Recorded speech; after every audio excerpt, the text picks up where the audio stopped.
আলাইকুম। আজকে পাহাড়ে এসে একটা নতুন জিনিসের দেখা পেয়েছি। আমি আপনাদেরকে ওই জিনিসগুলো দেখানোর জন্য একটু ভিডিও করলাম।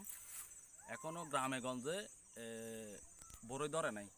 পাহাড়ে যেগুলা আপেল বড়ই বলে এগুলা হঠাৎ দেখছি।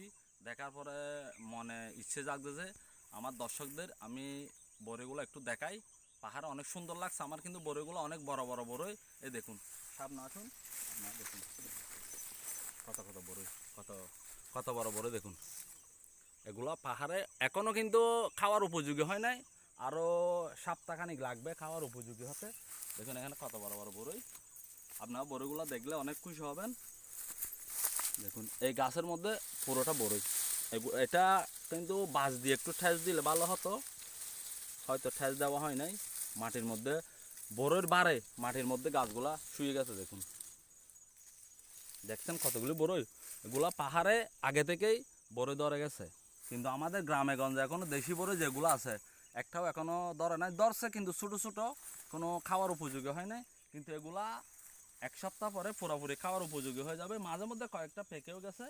দেখুন আপনারা, ভিডিও লম্বা করছি দেন। এই দেখুন এখানে কতগুলি বড়ই ধরছে।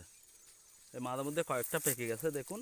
কিন্তু এগুলা যদি এখন খেতে চান খেতে পারবেন, কিন্তু একটু খস হবে। একটু কষ হলে আপনি স্বাদ পাবেন না। এ দেখুন কত বড় বড় বড়ই।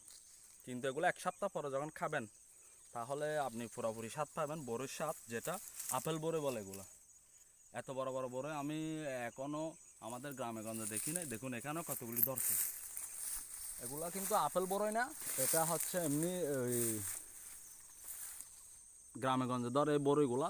প্রথমে যেগুলো দেখেছে এগুলো আপেল বড়ই, কিন্তু এগুলো আপেল বড়ই না, এগুলো হচ্ছে এমনি অন্য বড়ই। কীভাবে আল্লাহর নিয়ামত পাহাড়ে দেখুন, এখানে কোনো চর্চা নেই, কিছু নেই। কীভাবে বড়ইগুলা ধরছে আল্লাহর নিয়ামত। পাহাড়ে সবগুলা মুরব্বীরা বলতো না, পাহাড়ে সবগুলো আল্লাহর নিয়ামত পাহাড়েই রয়ে গেছে। এই তার একটা প্রমাণ হচ্ছে এগুলি।